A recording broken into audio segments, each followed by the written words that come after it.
Yo, kembali channel gua. Oke, ya kita akan bahas mengenai alasan DCU itu kalah tenar daripada MCU. Nah, ini, mohon maaf nih. Ini jangan kalian tersinggung ya buat kalian fans DC, karena gue juga adalah fans DC juga ya. Sorry nih, gue bukan apa-apa, tapi ini banyak banget dari kalian mengatakan bahwa MCU itu lebih besar, MCU itu lebih terkenal. Oke, memang faktanya memang seperti itu. Like it or not, ini memang benar-benar bahwa DCU itu secara timeline, secara movie ancur. Mohon maaf nih, WB ini memang terkesannya kayak kampret semua nih.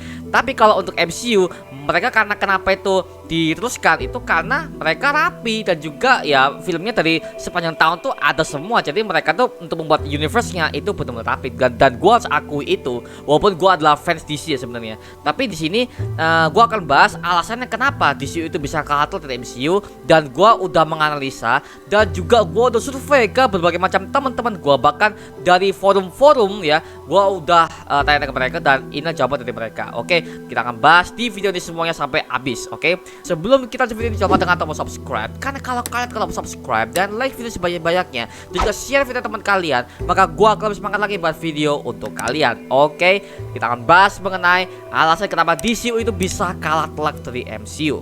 Langsung kita masuk sampai DC Universe Indonesia.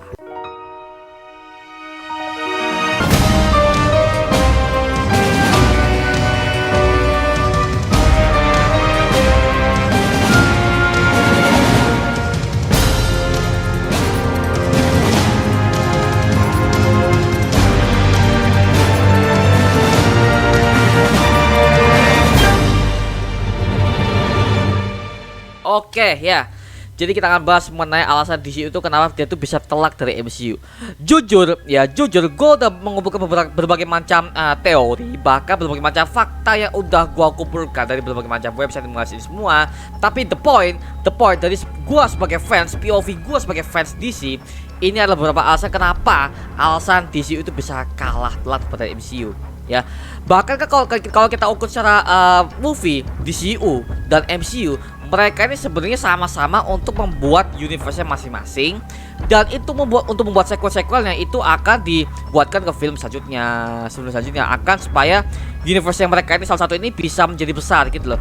Dan jujur, gua sebagai fans DC sangat memuji banget dengan kalian marketingnya MCU. Nah, pertama ini marketingnya. Nah, karena marketingnya MCU dari dulu, dari Iron Man 1 sampai The Incredible Hulk, bahkan sampai filmnya ampas kayak Captain Marvel ya, mereka itu udah sukses dalam yang namanya membangun universe dan juga marketingnya. Satu nih, kenapa?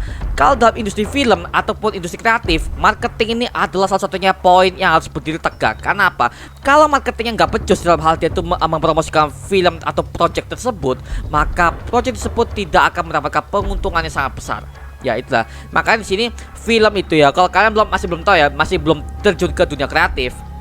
Jadi sebenarnya kalau kalian udah lihat di situ ya, di film itu yang paling besar bayarannya itu adalah marketing, tim marketingnya. Jadi kalau filmnya ampas itu salahnya marketingnya, walaupun film itu bagus dan underrated nih. Kalau filmnya bagus tapi kurang promosi, yaitu marketingnya. Dan ini juga menjadi jawaban kenapa film Squid Game dari Korea itu, yang filmnya tetapannya hanyalah untuk hanya genre survival games, itu kenapa? Karena tim marketingnya pintar. Nah gitu, jadi bisa dibilang film yang bukan Marvel DC pun itu bisa terkenal karena tim marketingnya. Nah gitu, jadi ini sudah membuktikan bahwa kenapa alasan DCU itu bisa kalah telak itu karena itu. Dan kedua, trailer nih trailer nih. DCU itu kebanyakan beberapa projectnya trailernya terlalu nge-spoiler. Mohon maaf nih, gue harus ngomong nih, karena gue juga kesel juga dengan WB itu, karena mereka tuh terlalu spoiler. Contoh, kalau kalian masih belum tahu, contoh Aquaman deh. Aquaman trailernya 5 menit. Kalau kalian masih ingat ya, trailer extendednya 5 menit. WB itu tulis oleh WB itu goblok banget Pak, sumpah. Kenapa? Semua elemen, bahkan semua ceritanya pun udah dituangkan ke trailer tersebut. Dari awal Aquaman itu muncul ke shot, habis itu diceritakan lagi gimana dia berkumpul dengan kakaknya, bagaimana si Orm ini akhirnya dia akan menjadi raja di film akhirnya. Itu sudah juga di trailernya. Bahkan gua nggak perlu nonton filmnya pun kalau gua ingin tahu cerita Aquaman di DCU seperti apa, karena sudah trailernya ini sudah membocorkan semuanya Pak. Mohon maaf. Jadi begini, ada etika untuk membuat sebuah trailer, yang dimana trailer ini adalah kunci dimana lo untuk mempromosikan semua film lo tanpa lo membuat spoiler. Nah, Untuk Marvel, mohon maaf nih, Marvel untuk MCU nih, kita ngomong MCU si Kevin Feige. MCU dari gua analisa dari semua trailer-trailernya, hampir semua 80% tidak ada yang terlalu nge-spoiler. Dan trailer yang paling gua suka itu adalah Spider-Man Far From Home ya. Far From Home itu bisa dibilang adalah trailer yang bisa dibilang itu tidak no spoiler. Dan ketika kita ngeliat filmnya itu sangat, waduh, kaget pak. Nah, why? Apa buktinya? Contoh deh, kalau kalian masih ingat trailernya Far From Home, itu kita tuh kayak seolah kita tuh sebagai penonton seolah-olah kita tuh dibawa kayak si Mysterio ini adalah aliansinya si Spider-Man. Tapi ketika kita lihat filmnya bahwa Mysterio ini adalah villainnya Spider-Man. Kalau kita udah baca komik kita pasti tahu bahwa ini adalah villain sebenarnya. Tapi kalau di trailer itu kita sebagai penonton seakan-akan kita tuh kayak dibawa si Mysterio ini adalah aliansi, temen. Nah gitu. Jadi kita bisa dibilang tuh kayak di plot twist gitu loh pada saat kita nonton filmnya. Nah inilah marketing yang gue suka. Karena apa? Dengan lo membuat trailer ini maka penonton tuh akan mengharapkan ekspektasi yang lain. Padahal filmnya hasilnya adalah plot twist. Nah gitu. Jadi bisa dibilang apa, sesuatu yang plot twist itu akan bisa membuat film itu menjadi lebih bagus. Nah tergantung juga plot twistnya sampah apa enggak. Nah gitu. Ada juga beberapa film yang plot twistnya sampah itu ada, cuman gue nggak mau sebutin. Tapi di sini itu adalah tekniknya dimana lo bisa mempromosikan filmnya juga. Nah untuk DC itu sangat nge-spoiler banget, mohon maaf nih. Selain Aquaman, Batman v Superman ya. Batman v Superman adalah kunci di mana DC itu udah mulai gagal total tuh kan di situ. Kalau kalian masih ingat, kalian bisa cek di trailer WB ya. Batman v Superman trailer kedua, di mana trailer kedua itu dikisahkan Doomsday ada di situ pak. Mohon maaf nih, kalau mereka ingin buat film yang bagus, Doomsday itu jangan lu perlihatkan di trailer ya. Kalau kita sebagai fans DC, kalau Doomsday muncul berarti otomatis Superman akan mati. Nah kalau kalian udah membaca komik Superman, The Death of Superman di New 52, di DC Rebirth, kalian bisa tahu bahwa setiap kali ada Doomsday, Superman akan mati. Itu adalah event di komik The Death of Superman. Dan di situ kita fans DC udah tahu lah bahwa ini Superman bakal mati. Itu udah ketebak duluan, makanya ini bisa dibilang goblok banget WB. Karena inilah apa, mereka tuh udah apa ya, ekspresi tinggi dengan trailernya. Doomsday-nya lu masukin tolol. Nah itu makanya bisa dibilang aduh, lu udah membocorkan sesuatu yang penting gitu loh. Karena Doomsday adalah kunci di balik klimaks film tersebut. Nah gitu.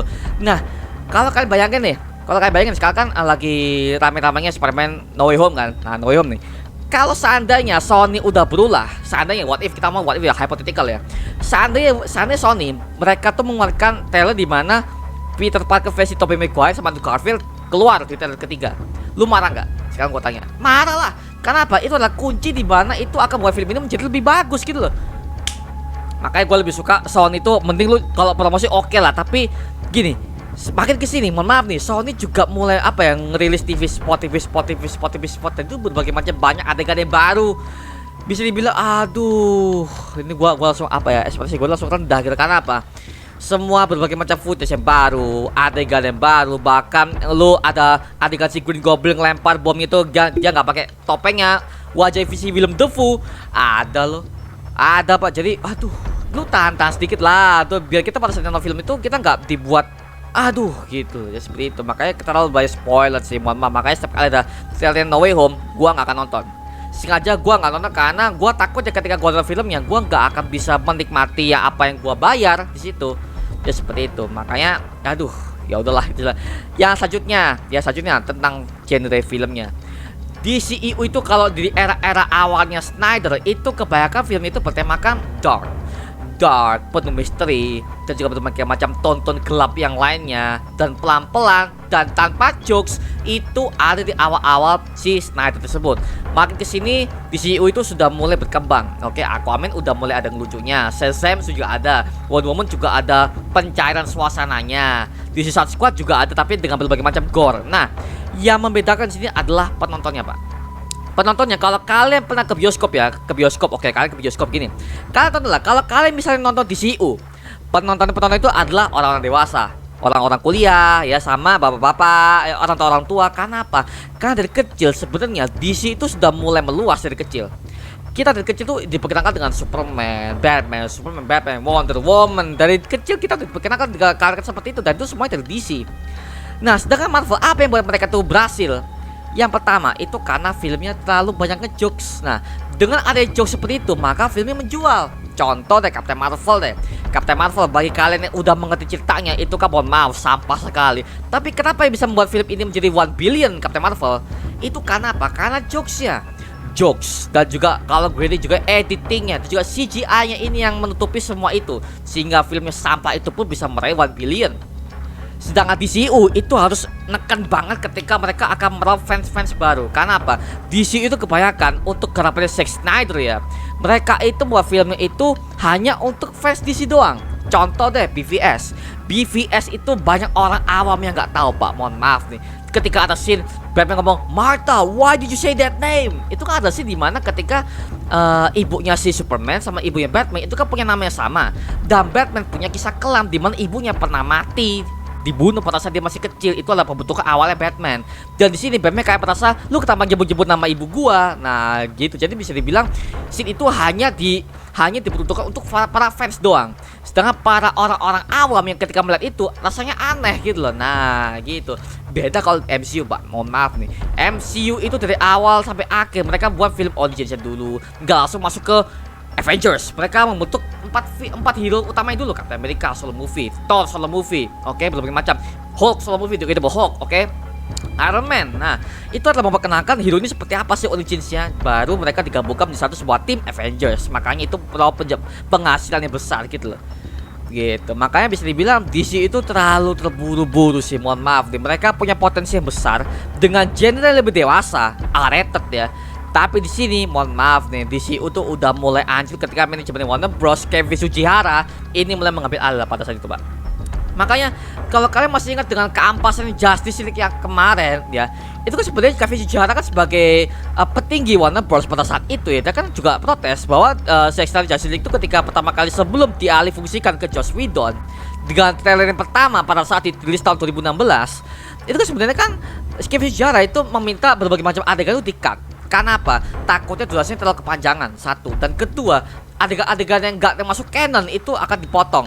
Dan Zack Snyder ketika di tahun 2021 dia sudah meremake semuanya, dia memasukkan semua scene-scene-nya yang awal dihapus menjadi itu satu kali kembali menjadi 4 jam, durasi 4 jam tanpa di-cut, kecuali scene dimana si Green Lantern yang harusnya akan menjadi pengirim bahwa Darkseid akan kembali tapi diganti oleh Martian Manhunter. Nah itulah salah satu WB itu udah mulai bangsa lagi di situ sih. Mohon maaf nih.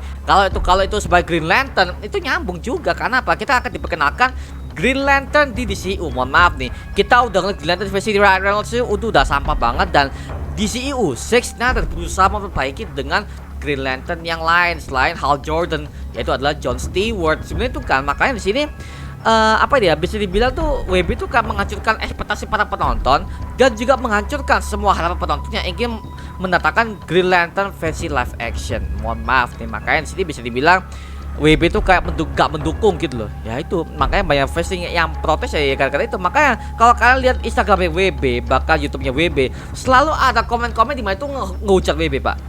Karena apa? Mereka WB ini kayak itu soalnya mereka tuh kayak membela namanya SJW. Nah MCU semua film tuh gak ada SJW kecuali Eternals sama Black Widow.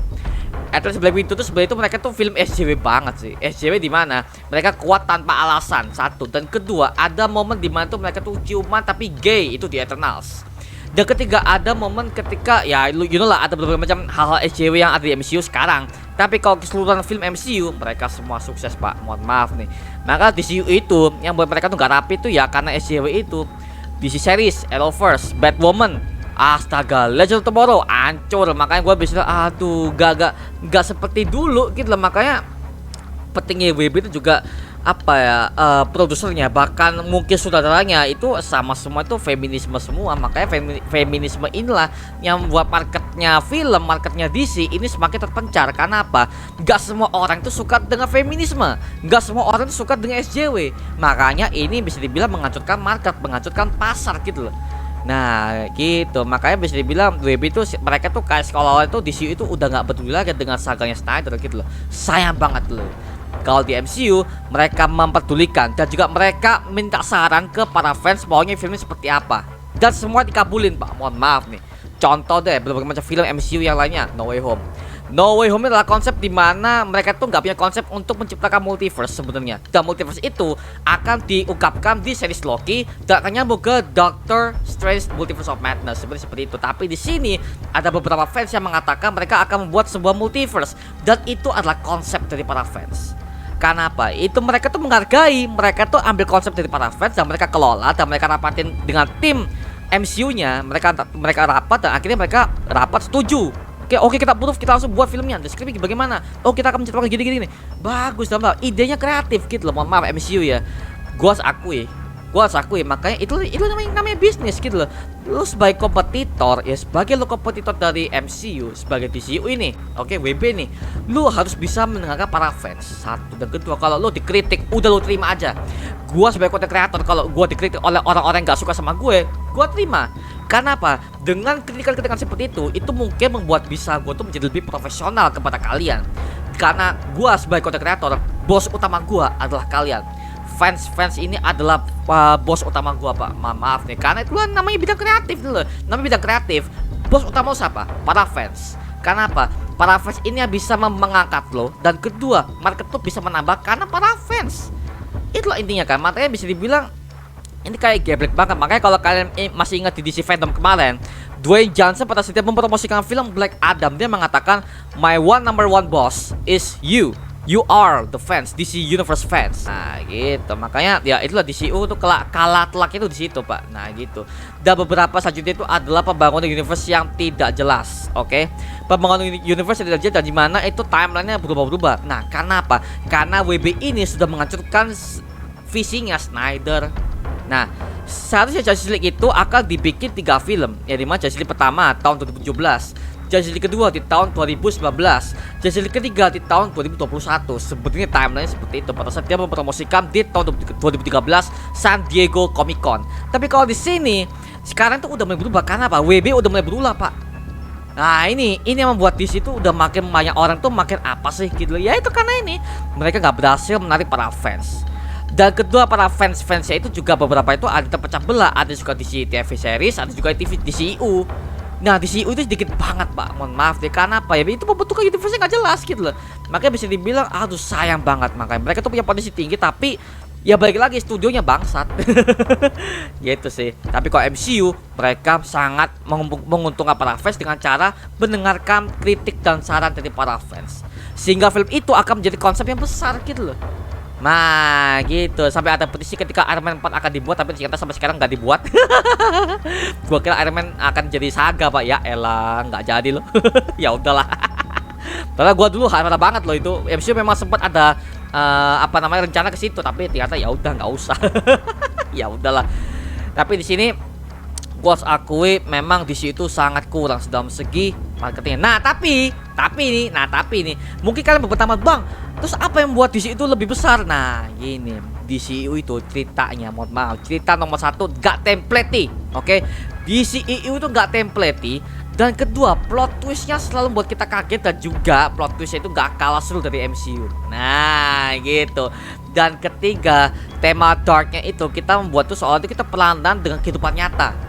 Dan keempat, politik. Nah ini DCU itu mainnya politik. Dan karena apa? Itu akan membuat kita tuh menjadi suatu film yang sangat realistis. Contoh BVS adalah film paling realistis menurut gua ya. Bukan karena pertarungan Doomsday dengan Batman yang di pulau tersebut, bukan ya. Tapi yang jelas yang gua masukkan politik sini adalah dimana ketika Superman udah bertarung dengan Zod di Man of Steel, di BVS dia tuh disalahkan. Karena apa? Separuh kota Metropolis itu sudah hancur karena pertarungan dia dengan Zod dan juga para bangsa Kryptonian yang lain. Sehingga Superman ini sebagai superhero yang paling OP, dia itu diadili oleh para manusia karena dia merasa dia itu yang bertanggung jawab karena banyak orang yang mati.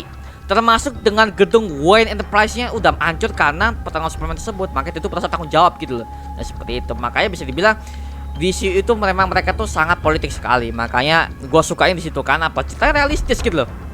Realistis juga nggak banyak jokes gitu loh. Karena kalau kita pakai ke kehidupan nyata, sebenarnya kehidupan nyata itu nggak ada yang namanya jokesnya, nggak ada. Lu ngadepin situasi yang tegang, situasi yang serius, lu serius. Nah yang gua nggak suka di MC itu adalah ketika momen yang lu udah serius tapi lu bawa bercanda. Contoh deh Avengers Endgame, di tengah pertarungan final battle ada Star-Lord. Dia tuh ketemu sama Gamora dari tahun 2014. Dia tuh sempet-sempet yang ngelawak. Habis itu lanjut ke battle lagi, nggak dapet Pak feelnya, Pak.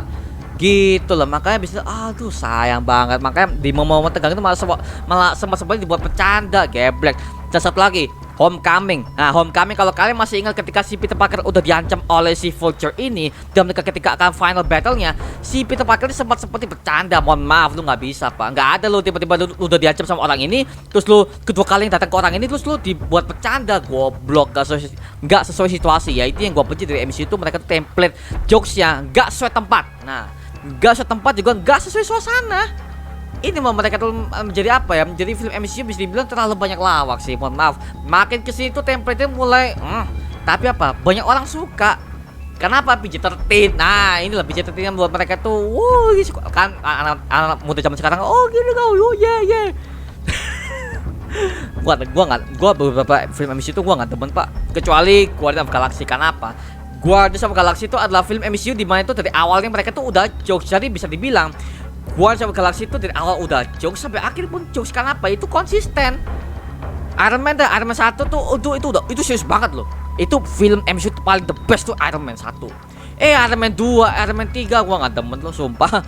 Karena apa? Itu dimanipulasi dan juga didominasi dengan jokes gitu loh.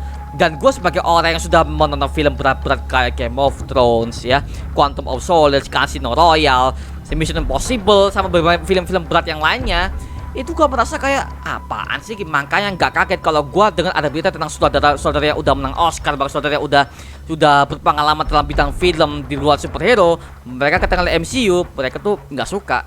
Karena apa? Film MCU itu ibarat kata tuh kayak film yang kayak apa ya, template itu juga itu nggak ada seni sama sekali. Nah itu mereka melihat seperti itu, dan gua setuju.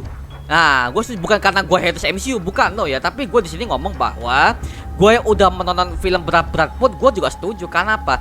Lu kalau penonton ya, lu kalau sebagai fans, lu jangan pakem lu itu film Marvel doang. Coba lu nonton film yang lain ya. Kayak contoh film Joker DCU. Itu film berat tapi lu harus bisa mengelola dengan otak lu sendiri. Nah, karena apa? Setiap jalan ceritanya itu tidak ciptakan dengan mulut. Lu bisa lihat dengan scene-nya. Nah, scene ini yang membuat lu itu menjadi mengerti. Oh gini toh. Oh, jadi seperti ini. Kan seperti itu kan intinya. Makanya bisa dibilang MCU terlalu templatingnya seperti itu. Gak jelaskan dari scene gitu loh. Nah, gitu. Makanya di situ kekurangan MCU sih, mohon maaf dari situ. Makanya DCU itu kebanyakan film yang menang Oscar. Contoh The Dark Knight menang Oscar, Joker menang Oscar. Ya MCU sekarang juga ada menang Oscar sih, Black Panther menang Oscar dari segi desain grafiknya. Tapi kalau cerita yang paling bagus itu adalah The Dark Knight, Joker, dan juga Zack Snyder Justice League yang paling pertama. Nah gitu. Makanya kenapa gue menunggu DCU sampai sekarang, karena cerita mereka itu dewasa. Ini yang gue butuhkan sebagai market dewasa seperti ini. Makanya kalau lo industri film, please kalau menonton video ini, mungkin studio MCU mungkin ya, kalau menonton video ini please, kalau lo buat cerita please jangan PG-13 mulu. Makanya gue menunggu Blade. Nah Blade dan juga lo buat rated sih, mohon maaf itu kan udah main dalam Deadpool. Nah, Deadpool tuh udah paling bagus karena gue nyaman sih dengan film seperti itu. Karena apa? Gue akhirnya udah keluar dengan ranah PG-13 yang bisa dibilang aduh apaan sih. Gue mau lepas dengan arwah bocah lah. Ya karena gue udah nonton film-film berat-berat tuh, gue langsung bisa mikir, oh ini yang buat film itu diajak oleh para saudara-saudara yang bisa dibilang besar-besar. Nah gitu. Makanya ini adalah opini gue. Jangan juga berdasarkan hasil penelitian gue. Ini alasan kenapa si DCU itu bisa kalah dari MCU. Karena bakal dari jokes cerita, CGI, visual effect, dan juga berbagai macam pembentukan universe-nya sangat rapi sekali. Dan juga marketing yang paling utama. Nah ini yang bisa dibilang bahwa banyak fans tuh menganggap bahwa DCU itu jelek. Oke, gue akui DCU tuh beberapa itu jelek. Gue setuju. Tapi kalau lo menilai DC itu dari keseluruhan DC, mohon maaf, komik DC masih jalan pak, mohon maaf nih.